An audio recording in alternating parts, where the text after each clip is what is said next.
বিসমিল্লাহির রহমানির রহিম। দর্শক, আমার স্ক্রিনে একটা ভিডিও দেওয়া আছে আমাদের মমতা আপা।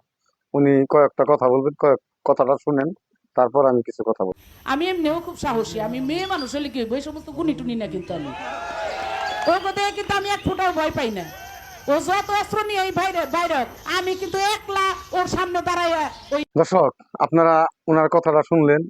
ওনার অতিরিক্ত সাহস, উনি কাউকে দেখে ভয় পায় না। এই মমতাজ বেগম, এই মহিলা সংসদে দাঁড়িয়ে বলেছিলেন যে আমাদের জননেত্রী খালেদা জিয়ার বাপের নাম জিজ্ঞাসা করেছিলেন।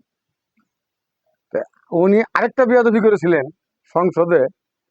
উনি বলেছিলেন শহীদ রাষ্ট্রপতি জিয়াউর রহমানের নাকি আরেকটা নাম শহীদ। উনি জানতেন না যে আমাদের শহীদ রাষ্ট্রপতি জিয়াউর রহমান শহীদ হয়েছিলেন।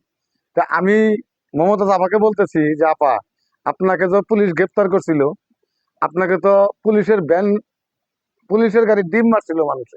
তো আপনি একটু রাস্তাঘাটে বাইর হন। আপনার জন্য আশুলা ভাস, আশুলা ভাস জনগণ রেডি করে রাখছে।